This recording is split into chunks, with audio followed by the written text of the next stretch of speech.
Halo Tribuners, apa kabar? Mudah-mudahan sehat selalu Anda semua di rumah ataupun di mana saja. Protokol kesehatan tetap kita patuhi dan kembali di sini kita hadir. Saya Diki Fadian Juhud. Saya Tarsius Sutomonayo. Hadir di Ngobrol Persib Bandung. Ya, sebelum kita mulai, Bung Tarsi, kayaknya kita tetap mengingatkan kalau kita beraktivitas tetap mengenakan masker dan juga sering cuci tangan. Lalu kalau kita beraktivitas di luar, jaga jarak. Kita jaga jarak. Ya, Tribuners, khususnya para bobotoh yang sudah stay tune di channel kita. Saat ini kita akan membahas sedikit hasil lagi satu ya. Akhirnya menang semalam. Akhirnya menang, meskipun dengan berdarah-darah, agak di ujung-ujung ya. Nah, kita akan sedikit kupas catatan dari Bung Tarsi ini khususnya ya. Apa nih yang bisa disampaikan kepada Tribuners, khususnya pada leg pertama ini Persib Bandung kayaknya agak-agak berat gitu ya lawan PSS itu. Ya gimana nih? Betul, persis saya pikir juga sama, tetapi satu catatan ada dua catatan positif menurut saya. Pertama itu tentu kemenangan itu, meskipun sebenarnya tidak ada sistem keunggulan gol tandang ini ya, nanti tetap main seperti biasa. Jadi kemenangan 2-1 ini bekal ini yang modal. Bekal gitu kan. Meskipun tidak ada soal gol tandang kandang nantinya, itu tidak berlaku. Kemudian yang kedua itu adalah Persib akhirnya menjadi tim kedua yang bisa mencetak gol ke gawang PSS Sleman. Dua lagi. Oh, dua ya. Agak banyak dikit. Agak banyak dikit. Selama ini dari 5 pertandingan sudah dijalani PSS sejak babak penyisihan, hanya Madura United yang bisa menjebol gawang PSS Sleman. Dari dari waktu normal ya, waktu lawan Bali United mereka penalti setelah 0-0 di babak normal. Nah, kemudian dua juga satu lagi catatan saya 3 jadinya berarti ya. 3 nama satu jadi 3, nggak apa-apa buat Bung Tarsi, nggak apa-apa. Akhirnya semalam menurut saya dari segi peluang memang sangat sedikit ya, tetapi efektif. Mungkin itu kuncinya. Mungkin dicarinya. Jadi sedikit peluang tapi bisa jadi gol. Nah, itu yang terjadi kalau saya lihat. Nah, kalau secara permainan mungkin saya sepakat dengan komentar Robert Abbas setelah pertandingan itu, tidak terlalu menarik. Tapi menurut saya Persib yang kurang hidup menurut saya. Secara permainan, karena ada beberapa, terutama lini tengah Farsad Nur yang diharapkan bisa menghidupkan pertandingan. Ya, ada apa itu dengan Farsad Nur ya? Agak-agak. Nah, itu kalau saya cek komentar sebelum pertandingan, Farsad Nur bilang kondisinya semakin bagus. Tapi setelah pertandingan, Robert Abel mengatakan dia sedikit mengalami cedera sehingga tidak leluasa untuk bergerak gitu. Tapi ya kalau kita lihat di pertandingan itu dia banyak kehilangan bola sih. Ya, itu. Kemudian juga terus ininya umpan-umpannya dia banyak kehilangan bola, banyak juga kesalahan passing. Ya. Kemudian itu membuat lini depan kekurangan pasokan bola. Baik Ferdinand maupun Vesputuan. Ini ya sebentar, aku jadi ingat juga Sinaga Dragon itu agak benar kurang pasokan bola sama sekali ya. Ya bukan hanya dia, Vesputuan juga sama sebenarnya. Di babak pertama terutama, kemudian juga karena memang Robert Abel mengatakan Farsad Nur mengcover ya di tengah, sehingga meskipun kehilangan bola tetapi dia juga banyak menutup pemain lawan. Tetapi saya dalam beberapa momen lolos lah pemain-pemain, terutama di sisi sayap sebenarnya. Justru saya lihat sisi sayap PS Sleman yang lebih hidup, yang ada Irfan Jaya di sana yang cukup bikin kerepotan. Kemudian Bagus Nirwanto back sayapnya juga sampai ke depan merepotkan Hen dan Adridrus si sayap itu ya. Nah, ini kalau dari catatan laga kemarin sebetulnya apa sih sebetulnya yang bikin macet di tengah apa gimana itu sebetulnya? Aliran bola kurang sampai ke atas ya? Betul ya. Satu itu, mungkin satu juga karena kehilangan Wonder Luis membuat Persib memang tidak bisa mengandalkan permainan sayap sebenarnya sih, karena Ferdinand dan Freds mungkin tidak secara postur kalah dibandingkan Mario Maslak back tengah. Belum ada Aaron di tengah. Fabio Beltrame. Itu dia. Sehingga Persib harus mencari cara untuk bermain dari tengah. Ya. Bola terobosan yang akhirnya bisa dilakukan oleh Beckham di akhir babak ini kan. Nah, itu ya, mungkin ada sedikit pengubah permainan, berusaha menekan dari tengah, bola-bola dari tengah, tetapi itu juga tidak berjalan karena mungkin PSM sudah membaca itu. Tapi itu tadi akhirnya perjuangan bagaimanapun kondisinya karena dalam sepak bola kan bukan penguasaan bola atau bukan permainan indah yang diutamakan pada akhirnya, tapi juga hasil. Karena Persib menang satu langkah sudah ada di final lah. Ya, akhirnya bebannya berkurang, apalagi nanti di babak kedua skuad lebih lengkap karena Wanderloo sudah kembali setelah sanksi kartu merah kemarin, dan mudah-mudahan juga Ezra Walian sudah pulih dari cederanya ya. Atau mungkin sebenarnya kemarin juga sebenarnya kalau dipaksain bisa kali ya Ezra ya, cuman sayang juga itu sakitnya malah tambah ini. Ya. Oh. Ini pas golnya Saddam itu kalau dilihat secara kasat mata nih, ada Igbo Nevo ada di situ, terus ada Nick di situ ya. Tapi kok bisa lolos ya? Nah itu itu ya. Dikawal dua ini, tapi ya mungkin dari catatan Bung Tarsi gimana itu? Betul. Saya seperti yang dibicarakan sebelumnya, memang satu itu bola mati masih menjadi catatan Persib, set piece, kemudian bola-bola silang seperti itu memang ada beberapa catatan saya sih. Selain gol Saddam yang diumpan dari Samsul Arifin ya. Betul. Ada juga satu momen ketika Saddam dari sisi kanan melemparkan ke belakang hand. Nyaris. Dan di sana ada Velas. Nyaris gol itu. Nyaris. Tipis aja samping. Iya, sampai pegang-pegang kepala ya itu. Iya, sampai sedikit lagi. Karena dia mungkin tidak menyadari ada Velas belakang. Tapi itu catatan penting. Harus juga melihat koordinasi lah untuk dievaluasi secara fisik. Sebenarnya ada di sana ada Iqbal Nevo, dan ada juga Nick Kupes. Kalau juga selain itu ada juga Ahmad Jufriyanti yang secara postur sebenarnya cukup lah untuk itu, untuk mengcover itu. Tapi juga memang tidak semata kesalahan mereka, karena bola juga kan harus back saya kan juga harus menutup supaya tidak memberi ruang kepada pemain-pemain lawan mengubah silang seperti itu. Nah, ini yang agak mengejutkan memang, mungkin jadi pembicaraan para pengamat bola juga. Ternyata Persib bisa ini di ujung laga itu ya. Freds itu bisa kan ya, kalau dilihat agak jarang kalau menurut saya dari pengamatan saya. Jarang kalau Persib itu mengadakan kalau menyerang counter attack gitu ya. Nah, ini kan kemarin begitu udah diserang terus langsung balik menyerang ya. Itu memang kalau catatan saya mungkin ada 3 atau 4 sentuhan ketika bola sepak pojok Sleman didapat oleh pemain Persib disapu, kemudian ada Fred Butuan, Beckham Febri. Febri sempat ngesut sebenarnya, tetapi masih bisa diblok oleh kiper ya. Tapi di sana juga ada Fred Butuan yang memang samping-sampingan sama Febri langsung masukkan bola. Tetapi satu hal yang penting menurut saya, itu yang dibutuhkan Persib ketika skema tidak ada Wanderloo di serangan cepat. Betul. Karena di sana memang pemain tersebutkan pemain cepat, Febri pemain cepat, Beckham termasuk Beckham akurasi umpan bagusnya sudah sangat bagus menurut saya dari. Dia jeli sekali ya. Iya, jeli sekali dia melihat itu. Dia sudah pernah melakukan itu ke Ferdinand, 2 kali ke Ferdinand waktu ke Siraja, tetapi hanya satu yang berubah jadi gol. Tapi itu memang butuh pemain-pemain seperti itu kalau memang skema dari sayap tidak berjalan. Alternatif bagus itu. Iya.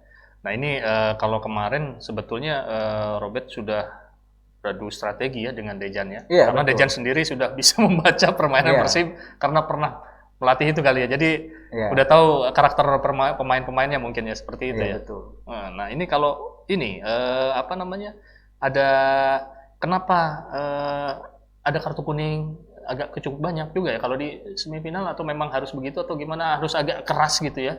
Kemarin itu. Sebenarnya memang di turnamen ini banyak sekali kartu kuning. Kita ambil Persib kemarin saya lupa, ada tim satu yang 11 kartu kuning sampai Makassar, Makassar sama Persija itu kemarin. Kemudian sebenarnya Bali United di awal pertandingan Bali United dan Persib Bandung juga itu ada 10 atau 11 kartu kuning waktu itu, satunya berbuah kartu merah kan. Iya. Nah, kemarin tuh menurut saya nggak sebanyak sebelumnya, jadi agak minim, permainan masih bisa nikmati. Pelanggaran juga memang ada berapa, tidak menurut saya tidak terlalu berbahaya dibandingkan permainan sebelumnya. Dan itu hanya menurut saya itu menunjukkan bahwa mereka benar-benar serius di turnamen ini dan ingin menunjukkan siapa yang akan jadi pemenang. Nah, beruntung bagi Persib kalau nggak salah cuma 1 kartu kuning ya. Iya. Nah, itu akan jadi modal karena masih ada 2 pertandingan. Memang ada, kalau saya nggak salah baca, memang ada penghapusan kartu kuning. Oh, nanti pas begitu final nanti itu. Kalau ke final, tapi bukan kartu merah. Iya, tetap artinya, aja. Keuntungannya kalau Persib minim kartu kuning di sini di leg pertama, artinya mereka bisa bermain lepas ya, di leg kedua. Ya. Kalaupun ada 1 kartu kuning, tapi bukan menjalankan Makassar ya. tapi lebih confidence, lebih nyaman nanti karena kalau hanya 1 kartu kuning berarti dihapus, lolos final. Berbeda kalau sudah mendapat kartu kuning sekarang, kartu kuning nanti di final nanti tidak main. Ada akumulasi kan. Repot juga nanti. Kekuatan kitanya kurang. Betul. Nah, ini sekarang kita mungkin persiapan untuk leg kedua nih. Apa sebetulnya yang nanti dipersiapkan nih dari kacamata Bung Tarsi, dari Robert maupun dari Dejan yang mungkin dari pengalaman udah kalah, wah ini harus ubah strategi ya. Iya, saya pikir betul Persib akan mengubah strategi karena di sana sudah ada Vanderloo sudah pasti bisa lagi. Oh ya. Ya, kemudian Estra Walian diharapkan sudah bisa tampil karena kemarin juga menurut saya Vizcara tidak terlalu hidup ya, atau mungkin karena kelelahan, tapi mungkin butuh tenaga baru lagi untuk gantian. Ya. Atau mungkin ditempel juga dari memang pemain lawan agak cukup ketat juga kayak ke Ferdinand ataupun juga ini di lapang tengah juga. Betul, tetapi kan kuncinya juga di lapangan tengah. Kalau aliran bola dari lapangan tengahnya tidak terlalu banyak, agak tersendat juga ke atas. Ya. Gitu. Jadi memang lapangan tengah butuh kayak Estra Walian kan bisa di tengah ya, di sayap. Nanti di sana misalnya ada Febri, lalu nanti mungkin ya Beckham bisa di sana kan. Pak Haji mungkin main apa? Dimainkan? Ya, bagi saya ada kemungkinan Supari karena dia sudah 2 minggu kalau nggak salah. Udah agak mungkin ya. Karena dia sempat main, tetapi kemarin sebenarnya ada kelihatan lagi pemanasan. Lagi panas keperudahan. Kayak main. Artinya saya melihat semakin Persib melangkah jauh di turnamen ini. Pemain-pemain yang menurut saya gambaran untuk Liga 1 sudah ada. Kalau sudah ada di situ, dan mungkin Supardi bisa saja dimainkan di semifinal kedua sebagai starter karena ya dia sudah mencicipi di pertama di perempat final lawan Persebaya, kemarin istirahat, kemudian mungkin gantian dengan Hen karena mungkin juga Hen perlu sedikit jeda ya untuk memulihkan kepercayaan dirinya, untuk memulihkan tenaganya juga. Gantian mungkin ya gantian. Iya. Ataupun kalau misalnya Supardi tidak dimainkan di awal, mungkin bisa gantian dengan Hen juga ya. Misalnya kalau Hen tetapi sebagai starter. Nah, ini kira-kira pemain kunci Persib nanti untuk di leg 2 ini siapa? Iya. Secara ini sih saya masih berharap Warner Lewis gitu ya. Karena sebenarnya sebelum dia di kartu merah itu penampilannya sedang menanjak. Iya. Dia sudah mencetak golin juga, mencetak gol. Iya.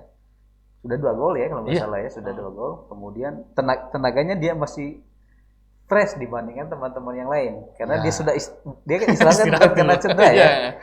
Dia tenaganya lebih bagus. Nah, dia juga bisa berhadapan dengan misalnya samalah tingginya dengan Mario Maslak, kemudian Pauline Beltrame untuk duel bola udara mungkin. Kemudian dia juga bisa untuk bola-bola panjang, long pass, karena dia cukup tinggi, dia bisa diandalkan untuk misalnya karena Deddy Kusnandar kan salah satu gelandang yang bisa melepaskan long pass ya. Mhm. Long passnya bagus kalau di standar. Sampai orang bilang beberapa komentator sebut dia Toni Kroos. Oh, Toni Kroos ya. Toni Kroos kemarin lawan Liverpool bagus. Long nah, kayak dia Jadi Deddy Kroos gitu ya. Deddy ya. Iya. Deddy. Bukan Dado lagi, Bukan kata Dado ntar lagi, marah ya. dia. Ya, dia di situ Van der Luis bisa diandalkan untuk menerima bola-bola itu karena secara postur dia menang dan juga memang tekniknya bagus. Nah, kalau dari PSS sendiri ada catatan khusus mungkin untuk di leg kedua ini kayaknya tampilnya akan lebih Spartan lagi kayaknya. PSS ya? PSS. Ya, itu pasti. Karena mau nggak mau harus menang gitu. Ya, Iya. karena meskipun Persib unggul di sini, tidak ada keunggulan tandang, produktivitas tandang. Jadi menang 1-0 mereka pun cukup. Misalnya di waktu normal lalu langsung adu penalti karena tidak ada perpanjangan waktu, langsung ada penalti. Skornya kan imbang 2-2 jadinya kan. Nah, itu berapa ya? Asalkan mereka bisa menang selisih 1 gol itu cukup untuk maju ke babak penalti dan mereka punya pengalaman untuk di babak penalti seperti lawan Bali United. Dan ini juga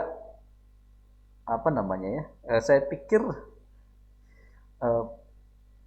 mereka tetap main seperti kemarin atau mungkin lebih bagus lagi. Kalau saya kemarin mereka hanya terlena di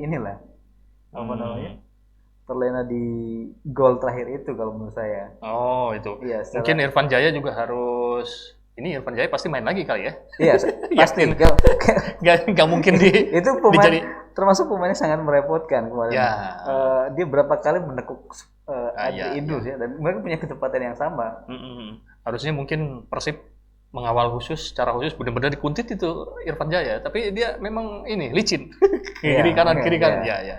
Pemain seperti Sadam juga perlu diperhatikan itu. Oh iya. Masih muda itu pemain. Posturnya ini juga ya. Posturnya juga. Posturnya bagus. Nah ini sekarang kita kalau bermain normal boleh lah, pasti udah mati-matian. Nah, tadi kan kalau ternyata di ujungnya harus penalti. Nah itu. Kira-kira pemain-pemain dari Persib ini yang bisa yang menurut catatan Bung Tarsi, yang oke nih ya, eksekutornya. Jangan sampai salah. Oke.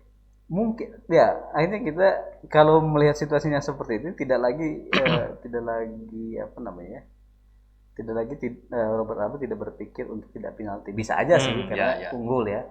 Kalau dengan dia bisa mencetak gol cepat seperti ketika melawan Persebaya, artinya itu ya kemenangan sudah ada di depan mata. Tetapi juga pelatih perlu berpikir alternatif terburuk ya kalau seperti yang tadi. Misalnya hanya imbang Sleman ternyata bisa menang 1-0, akhirnya mau tidak mau penalti ya. Saya pikir untuk eksekutornya ada. Jufrianto pernah menjadi eksekutor ketika 2014 dia menjadi penentu untuk juara ESL. Kemudian Ferdinand juga saat itu sama. Saya pikir Wander Luiz juga ya pasti secara mental dan pengalaman Nico Ipus bisa atau Victor Nevo. Biasanya sih pemain bertahan tuh bagus. Agak kencang soalnya dia harus lompas ke depan gitu ya. Kayak kalau di Eropa kan misalnya di Mali itu Ramos. Iya, udah pasti ya. Iya. Kalau ini mungkin Ezra kalau main tentu bisa eksekutor ya.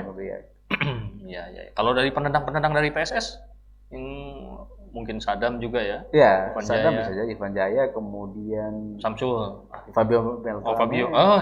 Itu juga bule-bule itu ya. Ya, itu dia. Bule kalau dari Madura United dia justru di Madura United dia eksekutor penalti memang. Bahkan juga eksekutor tendangan bebas di Madura United. Kalau yang satu lagi Evan itu juga ya, Evan terus siapa? Brewokan itu? Mario Maslak. Nah, itu dia juga pasti bisa diandalkan. Karena tendangan penalti itu bukan hanya butuh teknik tapi mental juga. Betul. Jadi pemain-pemain yang punya pengalaman lebih banyak bisa lebih kuat untuk menghadapi momen seperti itu gitu. Iya. Oke, Tribuners, demikian kita bincang-bincang analisis terus kemudian juga strategi yang mungkin akan dilakukan oleh dua tim di leg kedua nanti ya. Betul ya. Dan sebelum kita pamit dari ruang Anda, ingatkan kembali protokol kesehatan untuk Anda yang beraktivitas. selalu kenakan masker dan juga sering cuci tangan, lalu kita selalu jaga jarak. Dan yang jelas, saya di sini Diki Fadiar Juhud dan saya Tarsisius Sutomonayo. Bahaya nama sendiri. Nama sendiri keluar. Oke, Tribuners, Bobotoh, kita pamit dari ruang Anda semua. Love, peace, and respect.